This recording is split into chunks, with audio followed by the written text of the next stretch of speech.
Quando nós começamos a observar a nossa mente, nós vamos percebendo aspectos simbólicos na nossa mente. As palavras são símbolos também, então mesmo que eu veja apenas palavras, não tenha tanta capacidade imagética na minha mente, ainda assim eu estou imaginando símbolos. Mas geralmente eu vou visualizar imagens, cores, também. E essas imagens e etc. são símbolos que representam aspectos da minha mente. Eu não acho muito legal aquela ideia de que cada símbolo tem uma significação universal, porque eu acho que cada indivíduo vai carregar a sua própria simbologia e cada símbolo vai ter um significado particular para cada indivíduo. Claro que existe uma correlação entre os símbolos. Se nós imaginamos o Sol, todos nós vamos ter algo semelhante em relação a esse Sol. O como nós percebemos esse Sol vai ser semelhante para todos nós, mas ainda assim vão ter particularidades de cada indivíduo e o como cada um desses percebe o Sol vai ser diferente.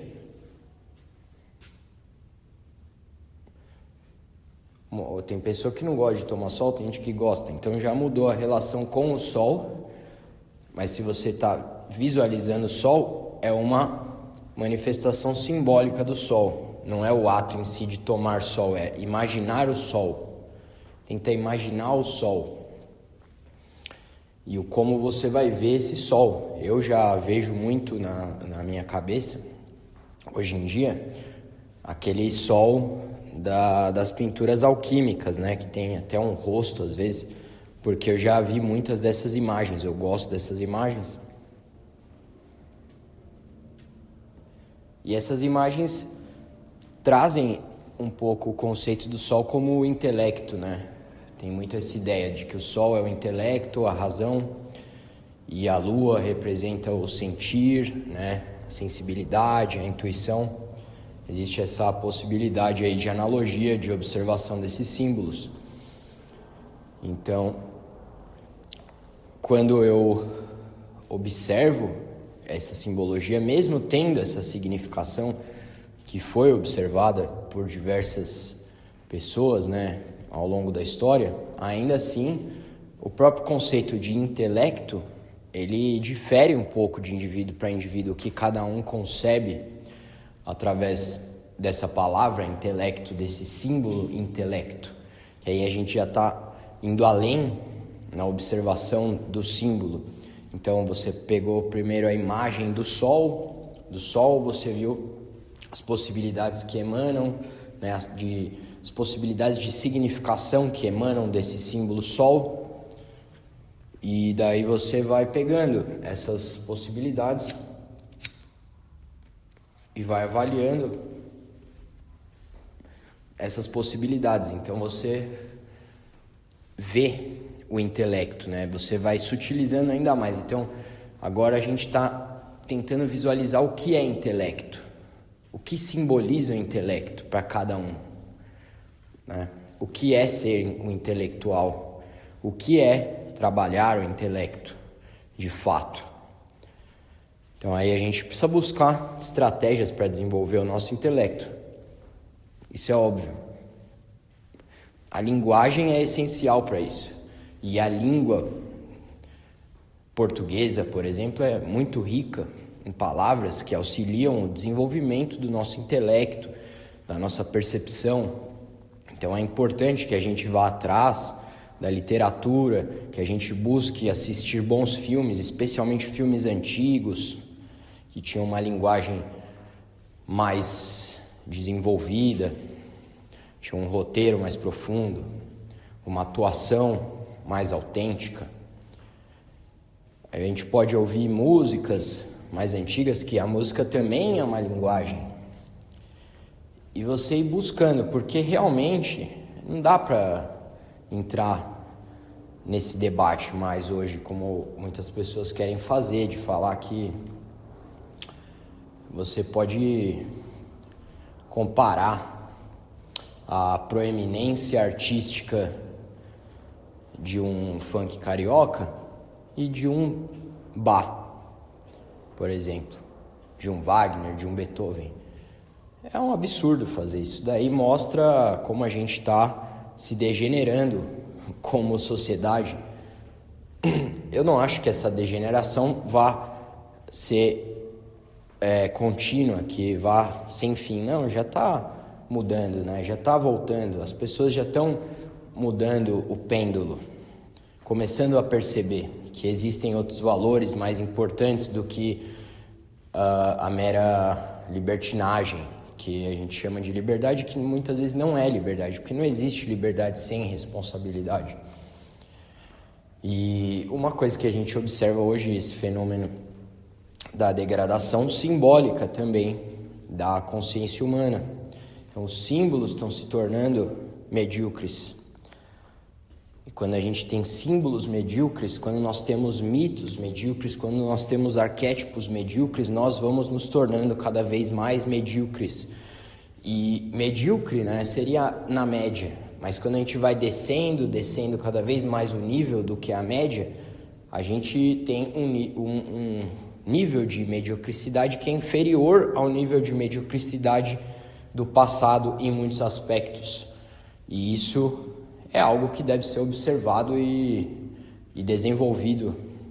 Para isso nós precisamos de pessoas dispostas a desenvolver o seu intelecto, a desenvolver a profundidade do seu ser, a realmente buscar se autoconhecer, a realmente se colocar em dúvida sobre as coisas, a tentar observar as coisas por diversos ângulos antes de formar uma opinião e sair regurgitando essa opinião igual uma matraca louca, igual um papagaio de pirata.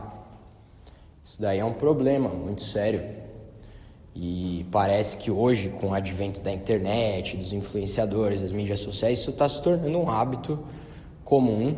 E aí o que a gente vê é um monte de opinião solta por aí e uma loucura de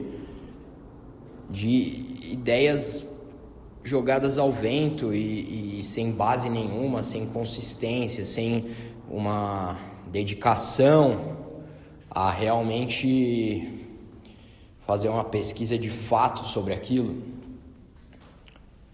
Então, aí fica complicado, sabe? E muitas vezes o caminho de autoconhecimento nem sempre necessita que você seja um cara super intelectual também. Eu acho que assim, hoje um certo grau de intelectualidade é importante porque a gente é bombardeado constantemente pela cultura medíocre e para a gente se libertar disso a gente precisa ter ferramentas, né, de defesa para barrar essas influências. Mas se a gente consegue viver uma vida mais em contato com a natureza, uma vida mais orgânica, mais simples, a gente não precisa de tanta cultura para ativar o intelecto. Porque se você consegue, por exemplo, compreender como funciona a natureza, como funciona a terra, o momento da colheita, o momento do plantio, qual a água que é boa para beber, você tem um nível intelectual sublime aí, uma compreensão da realidade sublime, muitas vezes mais profunda do que a de um intelectual que fica sentado em sua poltrona, lendo livro atrás de livro. Também não estou falando que o intelectual não consegue chegar a uma profundidade de percepção da realidade. É óbvio que consegue. E especialmente hoje em dia é muito importante porque, como eu já disse, né, a gente tem muita influência o tempo todo de coisas que não tem nenhuma substância e que são apenas distrações. E a gente acaba dando muita relevância para esses elementos e assim a gente vai perdendo, né, o elo com o real, de fato. Isso é um problema grave da nossa época, né? Quando a gente perde onde a gente perde cada vez mais o contato com o real, com esse elo do real.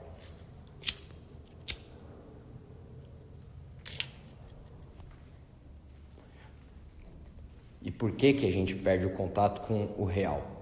Porque a gente está vivendo através de símbolos vazios, símbolos que não têm consistência.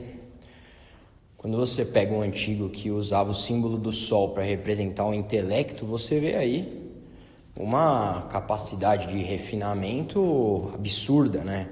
Se comparada com a tchutchuca e o bonde das gatinhas loucas, três loucadas, né? Sabe, é uma comparação injusta até, né, de ser feita, mas parece que ainda querem fazer, porque fala que a cultura é uma manifestação popular, então o que nós vemos hoje tem que ser respeitado como uma manifestação popular. Pode, claro que pode ser respeitado e deve, o que não quer dizer que você deva olhar para aquilo e falar, nossa, que maravilha, que coisa boa e bela. Respeitado no sentido de ser uma manifestação espontânea da realidade.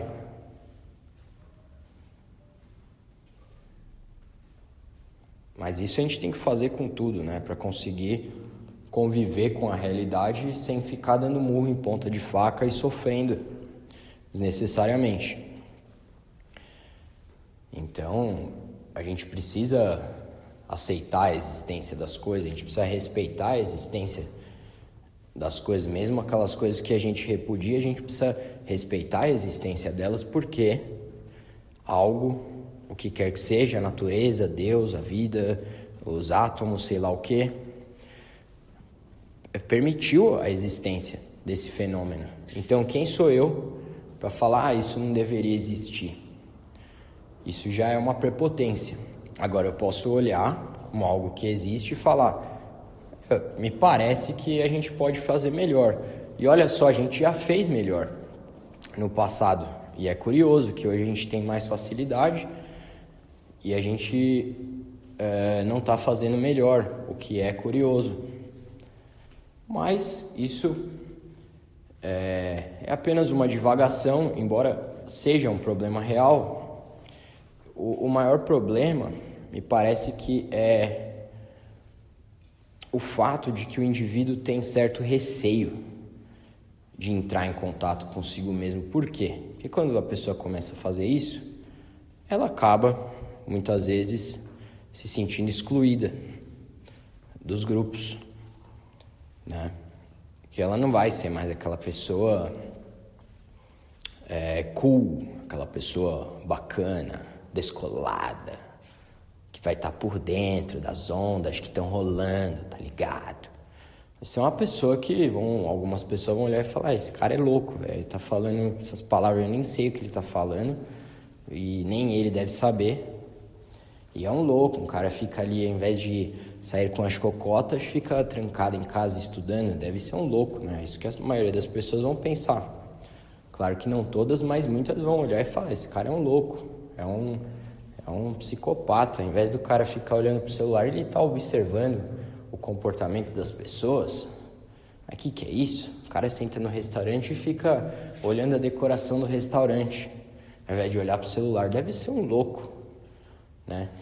Então, existe esse receio, né, de você ser marginalizado por elevar o seu intelecto, por se autoconhecer, por querer tentar se aproximar da verdade, que aí você vai começar a ouvir algumas coisas que as pessoas falam e vai ver, pô, pera, as coisas não são bem assim, e as pessoas estão concordando aí com essa ideia, e as coisas não são bem assim, porque dá pra ver que não teve ali um estudo aprofundado, é só uma opinião, a opinião das massas mesmo, né, que vem dos jornais e tal. Isso tudo aí é muito vazio. Então, existe um certo receio em você trilhar esse caminho, porque você tem um medo de ser marginalizado, de ser excluído do grupo. E faz parte, né, desse caminho, e pelo que a gente pode ver através do estudo da vida de diversos sábios aí do passado, todos tiveram que passar um pouco por isso aí, né? Mas,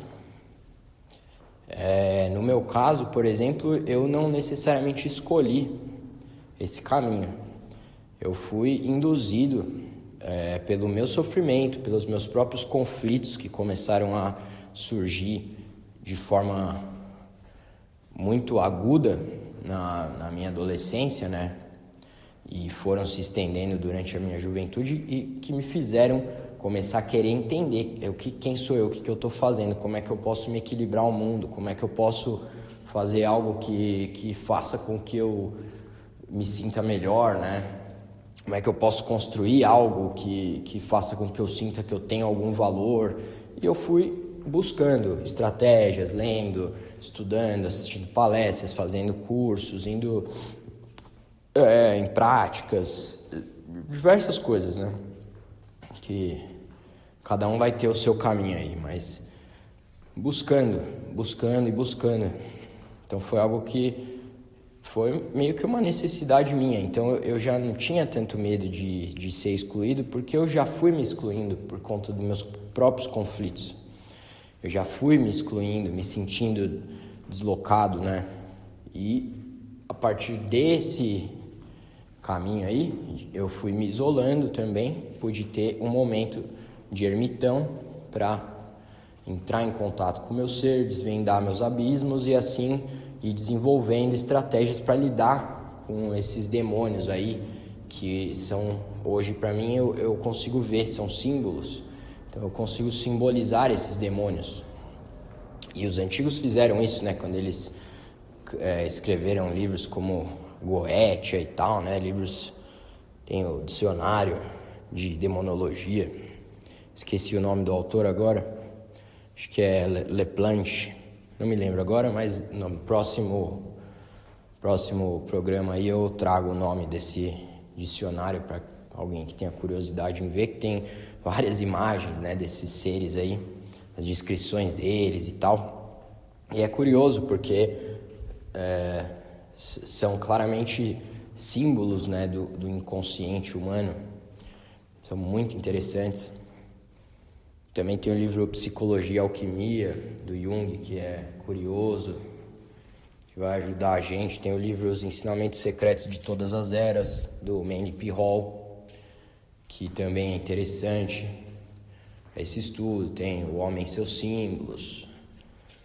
Tem o livro Os Arcanos Maiores do Tarô, escrito pelo Geo Mebis, que é muito bom para o estudo de simbologia, né? Tem também a Cabala Mística, acho que é o nome, da Dion Fortune, um livro bem interessante para entender isso.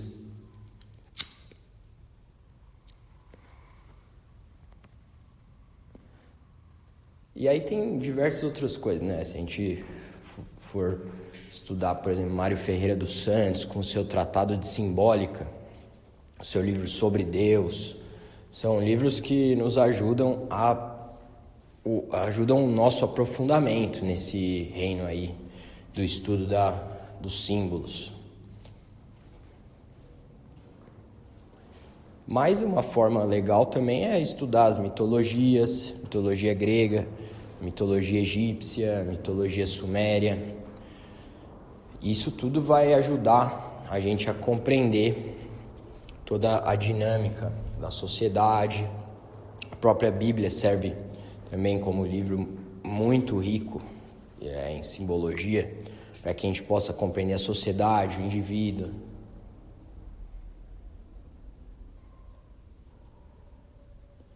E a relação com esse fenômeno que a gente chama de Deus, né?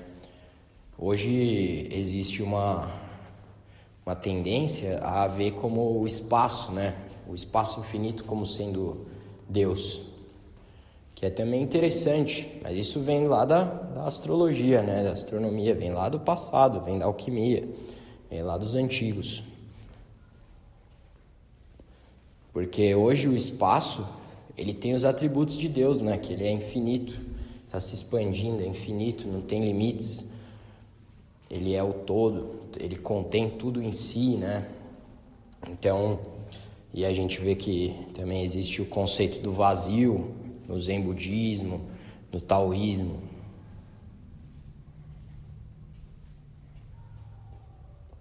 E aí a gente vai vendo a construção dessa simbologia, dessa mitologia da espécie humana, através das ciências tradicionais, através dos conhecimentos ancestrais.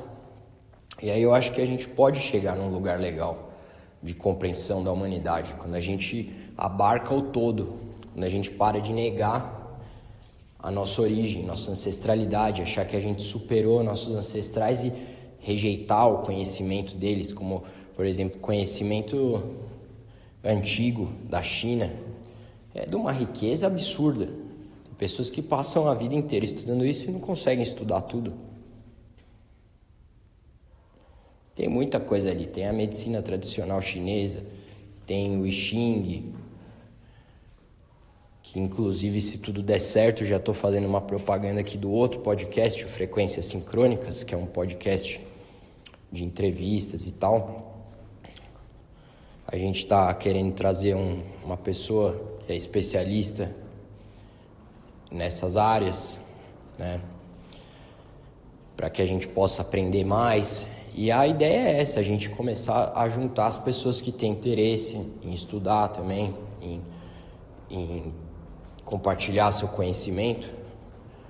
O podcast Frequências Sincrônicas, ele está aberto para isso. Conforme eu for postando aqui também meu material do Realidade Liberta, começar a abrir um canal de comunicação, mas já existe um e-mail que é simples, é realidadeliberta@gmail.com. Qualquer pessoa que queira participar do podcast Frequências Sincrônicas pode mandar mensagem lá, que a gente conversa sobre isso. Você pode falar sobre qualquer coisa, qualquer área que você manje, que você tenha expertise, e aí você só chegar que a gente vai conversar e fazer com que aconteça. E sobre o Realidade Liberta também você pode mandar as perguntas no mesmo e-mail, realidadeliberta@gmail.com. Pode mandar as perguntas lá que eu vou responder aqui no próximo programa. Então estou abrindo também esse espaço para perguntas. E vamos encerrar por aqui e até a próxima. Eu sou o Rubens Pascali e esse é o programa Realidade Liberta.